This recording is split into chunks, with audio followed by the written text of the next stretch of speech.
Nous sommes de retour sur le plateau d'Africa 24 pour la seconde partie de cette émission qui reçoit aujourd'hui l'ancien ministre René Ndébezo-Obiang du Gabon. Monsieur le ministre, merci d'être toujours à notre compagnie. Alors je le disais tout à l'heure que apparemment le dialogue n'a pas été très loin dans ces résolutions parce qu'on aurait remis en cause un certain nombre de points quand même qui fâchent.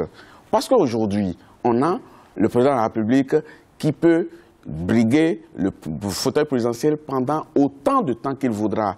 Le Gabon aurait pu entrer dans le modernisme parce que partout on voit qu'il y a la limitation du nombre de mandats. Nous sommes à Paris, nous sommes en France, on a vu 2 présidents qui sont suivis récemment qui ont fait un mandat de 5 ans. Ça dérange personne. Bien. Pourquoi le Gabon n'aurait pas pu faire ça? Je pense que le dialogue a abordé des questions importantes. Oui. Le dialogue a procédé à une réforme des institutions, à des réformes électorales. Oui. Restons sur ces réformes électorales. Premièrement, le dialogue est revenu au mode de scrutin à 2 tours. Ceci existait dans l'ancienne Constitution, ça avait été remis en cause et la Constitution actuellement en vigueur prévoit les élections à 1 tour.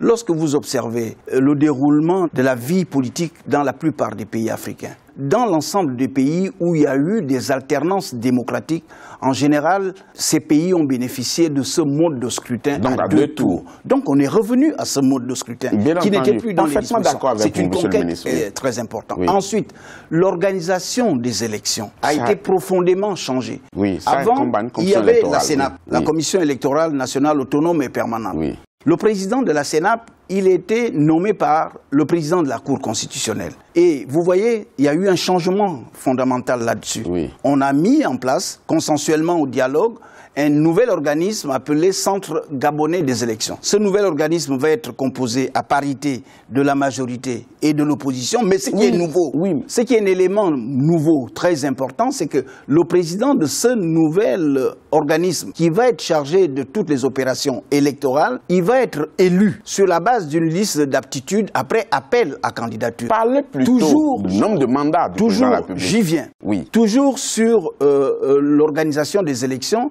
les préfets, les gouverneurs, le ministre de l'Intérieur et en cas d'élection présidentielle, les ambassadeurs qui intervenaient dans l'annonce des résultats électoraux ont été définitivement écartés de ce processus d'annonce des résultats.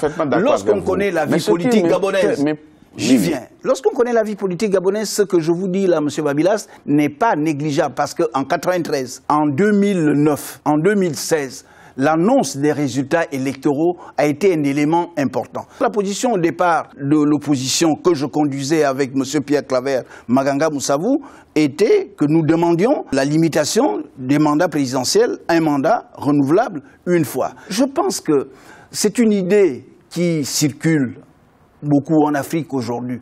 Mais moi, je me permets de dire que je ne la partage pas. Celle de dire que la limitation par la loi du nombre de mandats électifs serait la clé de l'alternance. Votre participation à titre personnel, cette participation justement est perçue comme un acte de traîtrise. Est-ce que vous n'avez pas la même perception? Non, pas du tout naturellement. Écoutez, parce que vous appartenez quand même à un bloc qui a dit clairement qu'il ne va pas participer à ce dialogue. Il s'agit de dire la chose suivante. Oui. Je suis président du parti Démocratie Nouvelle, de manière tout à fait libre. Mon parti, en juin dernier, d'abord en avril, où nous avons tenu notre congrès constitutif, les 27 et 28 avril 2016, nous avons décidé, au cours de ce congrès, d'apporter notre soutien au candidat Jean Ping.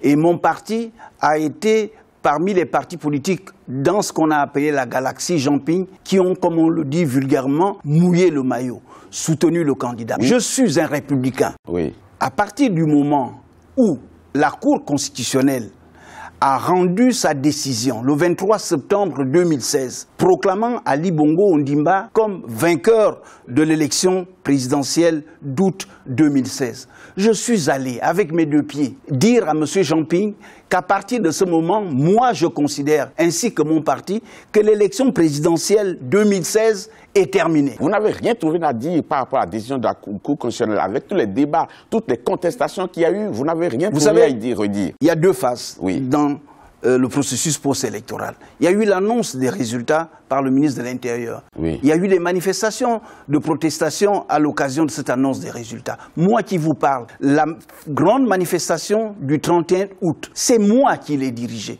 C'est moi qui ai marché avec tous les jeunes qui sont allés jusqu'à contestation à la RTG. Oui. Mais c'était l'annonce des résultats. Par la suite, il y a eu un dépôt de recours par Jean Ping, accompagné par moi en tant que son directeur de campagne. Et à partir de là, nous avons attendu la décision de la Cour constitutionnelle. Dès lors que la Cour constitutionnelle a rendu son verdict, l'élection est terminée pour moi qui suis un républicain. De l'avis de beaucoup de Gabonais, vous vous êtes servi de Jean Ping pour vous faire une virginité auprès de Ali Bongo. Est-ce que vous n'avez pas la même perception? Ça me fait sourire. Si j'inversais la question, vous ne pensez-vous pas que M. Jean Ping s'est peut-être beaucoup servi de M. René Ndemzobian? J'ai été l'un, sinon le principal orateur. Je suis la seule personnalité de l'équipe de campagne de Jean Ping qui a pris la parole dans tous les meetings de pré-campagne de Jean Ping. Mais ça, dans tous les meetings de campagne. Cela en cause. On ne sait plus où vous vous situez aujourd'hui. Est-ce que vous êtes de l'opposition toujours ou est-ce que vous êtes de la mouvance présidentielle? Je suis de l'opposition. Mais pour moi, être de l'opposition ne veut pas dire ne pas accepter de s'asseoir en face d'Ali Bongo et du Parti démocratique gabonais. Au Gabon, on s'est assis plusieurs fois. Parce que c'est un classique aujourd'hui. Hein. On va aux élections, et après on donne les résultats, il y a contestation, après on dit dialogue, après dialogue, on nomme un premier ministre, il forme un nouveau gouvernement, un gouvernement d'union, et puis on recommence avec les mêmes erreurs. Vous savez très bien que le dialogue, ce n'est pas ce qui va apporter quelque chose de fondamental à la crise qu'il y a aujourd'hui. Vous êtes allé, peut-être que vous avez fait un rapprochement. J'ajoute, de mon point de vue, le dialogue est toujours et sera toujours indispensable. Même après une guerre, il faut qu'on finisse par parler. Ça dépend de ce que chaque met dans le dialogue. Le dialogue sera toujours indispensable. Ce qui a été un problème au Gabon, ce n'est pas le fait qu'il y ait eu dialogue après les élections contestées de 93. Ce n'est pas le fait qu'il y ait eu dialogue à Rambo pour revoir les dispositions du code électoral. Ce qui a été un problème, c'est le non-suivi des résolutions issues de ces dialogues. Ce n'est pas quelle garantie avez-vous aujourd'hui que ce dialogue, les résolutions auront un suivi, justement? Premièrement, parce que le président de la République le dialogue qui vient d'avoir lieu au Gabon a eu comme première particularité la chose suivante. C'était un dialogue qui a été co-présidé par la majorité de l'opposition. C'est-à-dire que toutes les décisions, que toutes les décisions qui ont été prises au dialogue ont été prises consensuellement. La majorité, comme l'opposition, a pris l'engagement de tout mettre en œuvre pour respecter les engagements que chacun a signés. Nous avons paraphé des actes lors de la cérémonie de clôture. C'est cela votre garantie. Le chef de l'État, qui a convoqué ce dialogue, a annoncé qu'il respecterait tous ces engagements. Mais il ne respecterait pas. Qu'est-ce qu'allez-vous faire? Mais permettez, pourquoi ne pas donner un droit à l'erreur? Laissons le temps faire. Oui, mais il y a eu beaucoup d'erreurs. Pourquoi faut-il anticiper uniquement et anticiper dans le mauvais sens? On vous voit venir. Parce qu'on se dit, ces gens de l'opposition qui ont pu aller là-bas, certainement qu'ils espèrent quelque chose. Est-ce que c'est exclu qu'on vous voit dans le gouvernement prochainement? C'est ça la vraie question. Pour moi, ce n'est pas une question taboue. Cette question a été abordée de manière très claire au cours du dialogue. Le gouvernement qui va être mis en place est un gouvernement chargé notamment de la mise en application intégrale des actes issus du dialogue. Bien sûr, en plus des tâches régaliennes de tout gouvernement de la République. Répondez ma question alors. Non, j'y viens. Ça veut donc dire que nous avons discuté ensemble, majorité-opposition. Nous sommes arrivés à des consensus. Il est tout à fait logique. Tout ça pour me dire que vous allez entrer au gouvernement, c'est ça, justement. Je crois qu'on va venir à des questions personnelles. Moi, je n'aborde pas des questions politiques d'un point de vue personnel. Je raisonne pour le moment du point de vue des forces qui étaient en présence. Donc, je vous dis qu'il n'y a aucun élément de surprise à ce que les partis politiques de l'opposition qui étaient présents au dialogue soient représentés dans le prochain gouvernement, dans la mesure où... Donc, Démocratie Nouvelle aura un membre dans le prochain gouvernement. La formation du gouvernement est une prérogative du président de la République et du Premier ministre. Bien entendu. Donc, mais en consultant quand même une force politique que naturellement, si Démocratie Nouvelle a l'honneur d'être appelé au gouvernement par l'entremise d'un ou de plusieurs de ses membres.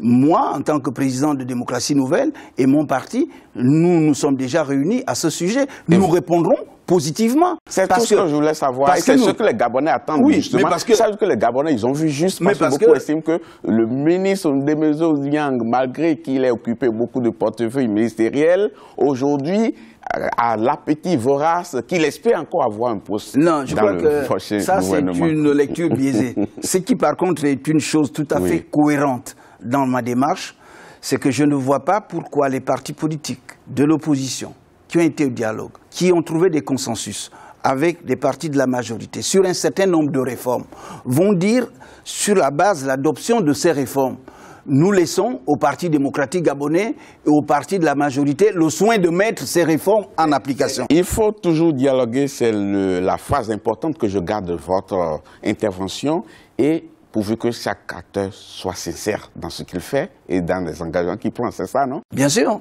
Merci. Il faut que chaque acteur soit sincère, mais pour cela, nous ne devons pas faire preuve d'une fébrilité particulière. Pour ma part, je ne peux pas préjuger et décrire à l'avance que rien ne sortira de tout ça. Je pense que nous devons avoir une vision optimiste. Vont sortir et que les Gabonais qui sont aujourd'hui pessimistes vont pouvoir trouver des signes d'optimisme. Et on reviendra sur ce plateau et évaluer après. Est-ce que nous avons vu juste dans tout ce que nous avons dit dans cette émission? Merci beaucoup, M. René Ndemezo Biang. Je rappelle que vous êtes ancien ministre et ancien directeur de campagne de M. Jean Ping. C'était un plaisir d'avoir eu cet échange avec vous.